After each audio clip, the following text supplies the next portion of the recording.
Fala pessoal, sejam bem-vindos, começando mais um vídeo com muitas informações importantes. Mas antes, eu peço para que você se inscreva no canal, deixe o seu like e compartilhe o vídeo com o máximo de pessoas. Giro na tela e notícias a seguir.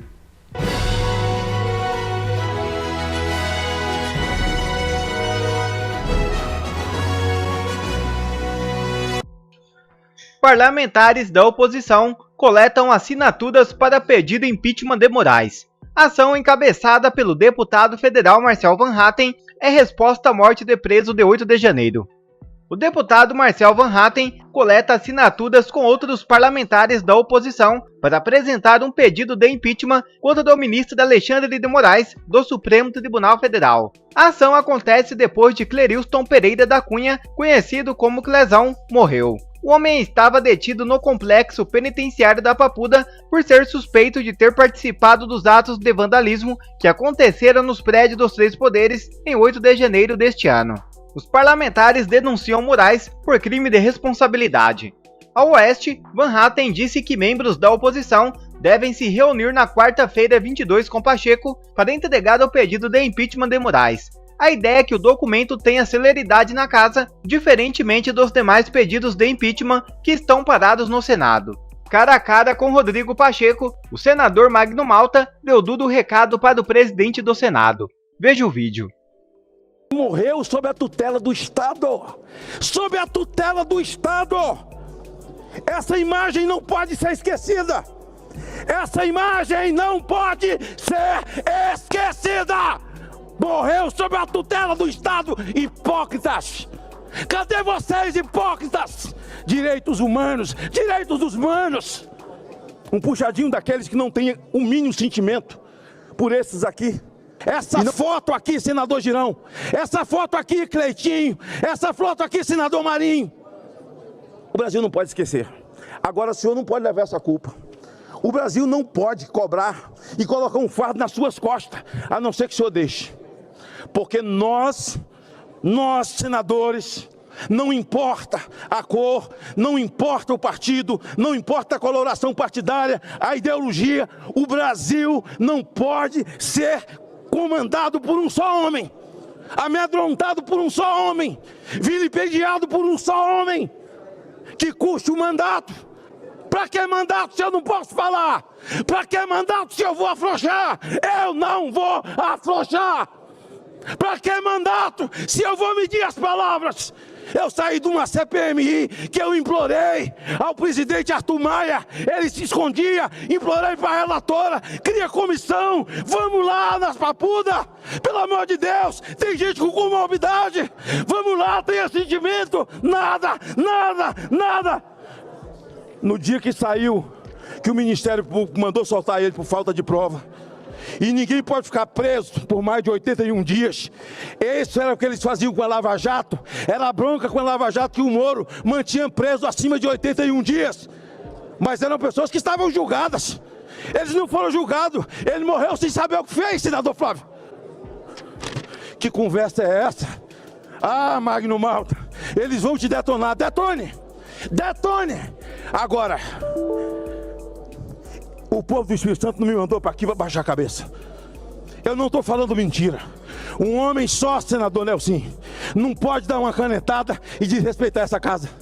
Semana passada eu vi uma postagem do presidente do Senado, do Supremo, um livro, ele recomendando a leitura aos senadores e aos deputados, debochando, para aprender a amar a democracia. Quem é que ama a democracia? Ele?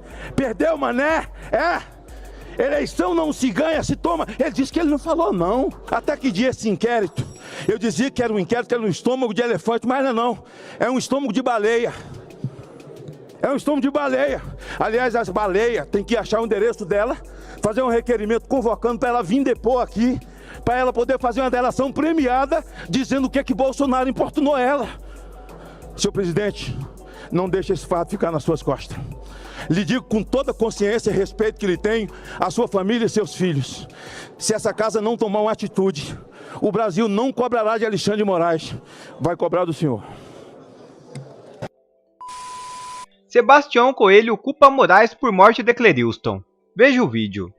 Já o desembargador aposentado Sebastião Coelho publicou um vídeo nesta terça-feira, no qual afirma que o relator dos processos do 8 de janeiro, o ministro Alexandre de Moraes, é o principal responsável pela morte de Clériston. Brasileiros, hoje, dia 20 de novembro de 2023, morreu o senhor Clériston Pereira da Cunha no presídio da Papuda, em Brasília. Clériston é um dos presos do 8 de janeiro.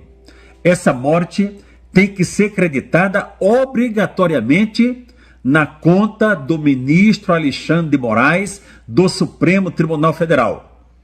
Nós, advogados do 8 de janeiro e as pessoas de bem do país, exigimos que o Senado Federal atue imediatamente para afastar Alexandre de Moraes do Supremo Tribunal Federal. Até quando nós vamos ficar assistindo essas barbaridades sob os olhares complacentes do Senado Federal e também dos demais ministros do Supremo Tribunal Federal? Chegamos ao limite, não dá mais, não aguentamos mais. Providências têm que ser tomadas imediatamente. E aí, Piotr, o fato é que Clériston morreu sob custódia do Estado, né? Alguém precisa ser responsabilizado por isso. Paula, vamos lá. Ontem eu disse que a autópsia política desse caso iria demonstrar arbitrariedades e omissão. Eu vou aumentar um pouco. Também incoerência e segregação, porque estes presos do dia 8 não são presos comuns. São tratados com segregação. Eles não fazem parte do arcabouço de preocupação das autoridades jurídicas para que a eles se dê apenas os direitos, nada além. Aqui, na Oeste, a gente só quer a Constituição e os fatos, não precisamos de mais nada. Vou me referir a um fato recente, hein? Agora de outubro. Está no site do Supremo Tribunal Federal, Augusto. Veja só. No dia 4 de outubro, o Supremo Tribunal Federal reconheceu violação massiva de direitos no sistema carcerário brasileiro. Os dois principais oradores foram Gilmar Mendes, o ministro Gilmar Mendes, e também o ministro Barroso, hoje presidente da Corte. Mas veja lá o que se diz o seguinte: o tribunal deu prazo de 6 meses em outubro para que o governo federal elabore um plano de intervenção para resolver a situação, com diretrizes para, vamos lá, reduzir a superlotação dos presídios, o número de presos provisórios e a permanência em regime mais severo ou por tempo superior ao da pena. Se o Supremo tivesse olhado para dentro, para o inquérito do fim do mundo, para o próprio ministro Alexandre de Moraes, ele já poderia ter resolvido o problema e evitado uma morte. É uma dedução lógica. Eu não preciso mais que a lógica também. Mas vamos lá. Tratamento desumano. O ministro Gilmar Mendes disse o seguinte: acompanhou as propostas apresentadas pelo ministro Luiz Roberto Barroso e disse o seguinte: os presos brasileiros são submetidos a tratamento desumano e inconstitucional. E é necessário garantir a eles direitos básicos assegurados a todos os cidadãos. Não, o Clériston da Cunha não teve os direitos básicos assegurados como a todos os cidadãos, sequer a todos os presos. Está muito claro. Eu tenho uma evidência não só dos advogados apresentados, como também um parecer da PGR, o órgão acusador do Estado, dizendo: não, eu concordo com a soltura. Obviamente que ele não estava sendo absolvido, mas alijado daquela situação. Tirava ele, o Clériston, obviamente, daquela situação que estava prejudicando a saúde dele.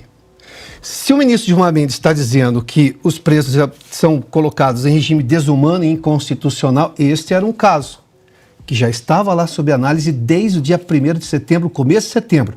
Isso aqui é uma matéria, uma reportagem do site do Supremo Tribunal Federal do dia 4 de outubro. Aí veja só o que diz o ministro Barroso.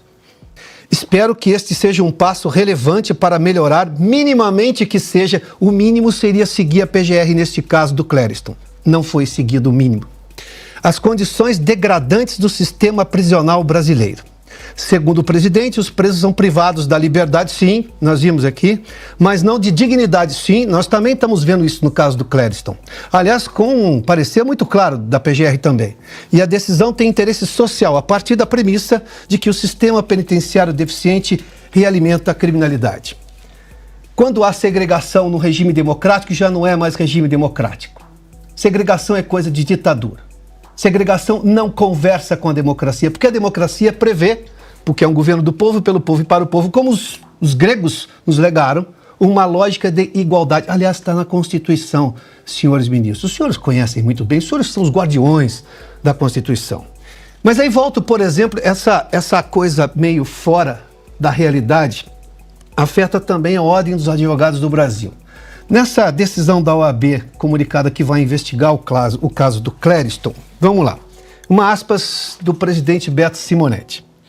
Conforme divulgado na imprensa, o fato suscita questionamentos sobre possíveis irregularidades e violações aos direitos humanos das pessoas detidas. Fecha aspas. Doutor Simonetti, conforme divulgado pela imprensa, o senhor é a OAB. A OAB poderia perguntar ao advogado, que por acaso é associado da OAB, da vítima. A OAB podia chegar à PGR e perguntar à PGR, fica lá em Brasília também, escuta, qual exatamente foi esse parecer? E perguntar ao Supremo Tribunal Federal por que não julgou. E aí justificar que a OAB vai investigar não por fatos noticiados pela imprensa, mas pelos fatos que estão ali, no Supremo, na PGR e na apresentação do advogado. Ou seja, fato é que a gente tem uma lógica muito clara. Estes presos, independentemente do que fizeram e como fizeram, não estão tendo sequer julgamento justo. Aliás, no caso do Clériston, nem julgamento ele teve, mas morreu antes disso tudo. Bom, e nesta terça-feira, um grupo com mais de 50 parlamentares da oposição protocolou um ofício ao Supremo cobrando esclarecimentos sobre a morte de Clériston. No ofício, os parlamentares mencionam que outros 7 réus, além de Clériston, seguem presos preventivamente, mesmo depois do parecer favorável do Ministério Público Federal pela liberdade provisória. Augusto, a gente está exibindo aqui na tela nesse momento o nome de outros 7 réus, além do Clériston, que já receberam, então, essa manifestação favorável à soltura pela Procuradoria-Geral da República. Tem o Jaime Junques, a data do parecer é de 25 de agosto deste ano. O Clériston era do dia 1º de setembro, assim como o Thiago dos Santos e o Wellington Luiz Firmino. Depois, o Thiago dos Santos, o Wellington Luiz Firmino, de 4 de setembro, Claudinei da Silva, de 9 de outubro, Joelton Guzmão, também de 9 de outubro, Jairo de Oliveira Costa, do dia 16 de outubro, e a Selma Borges Pereira Fiorese, então, o parecer da PGR favorável à soltura no dia 19 de outubro deste ano. Bom, Paulo, enquanto bandidos visitam o Ministério da Justiça e da Segurança Pública, enquanto o ministro da Justiça e da Segurança Pública não vai, trataremos disso, simplesmente não comparece, não atende às convocações do Congresso. E aí a gente vê a presidente do PT pedindo a cassação ela confundiu tudo com televisão, a cassação da concessão do Estadão para continuar circulando como se fosse uma peça, uma besta quadrada, né? A Glaze. Sim, tem que... Acabou a concessão, ela acha que é concessão ainda, né? Ou se foi algum dia, tal. Enquanto a gente vê isso aí, o Supremo vê com naturalidade e cinismo, a partir de agora, o que se passa ali. É aquela árvore podre de que falávamos, o Piotr, né? Tudo está errado. Nós não podemos esquecer. Isso aí, o inquérito é ilegal. Ele ignora todos os inquéritos conduzidos pelo ministro Alexandre de Moraes, ignora o sistema acusatório brasileiro, todos. Ele não pode fazer o que faz, porque ninguém pode agir como réu, vítima, promotor, delegado, juiz que julga os recursos. Isso não existe. Mas não pode existir um juiz, um magistrado aí tão claramente cruel, tão claramente disposto a perseguir o réu. Ele já tem as decisões tomadas. Ele transferiu o ônus da prova para o acusado. Ele não ignorou a individualização da conduta. O morto não foi acusado de nada. A participação, os jornais continuam com essa conversa cínica. É envolvido nos atos golpistas. Deixa de mentira. Porque não sabe o que ele fez. Ninguém acusou claramente de nada. E quando é provada a inocência, não há provas, é inocente, ele prende, ele mantém o Alexandre de Moraes a tal tornozeleira eletrônica. Esse cara faz o que quer no Brasil, baseado em quê? Em quê? Quer dizer, ainda prevalece o medo. Ainda o Supremo acha que é possível avançar, porque eles estão dobrando a aposta, que é possível tratar com deboche a população brasileira, porque eles podem tudo. Não podem. Eles vão esperar mais uma morte.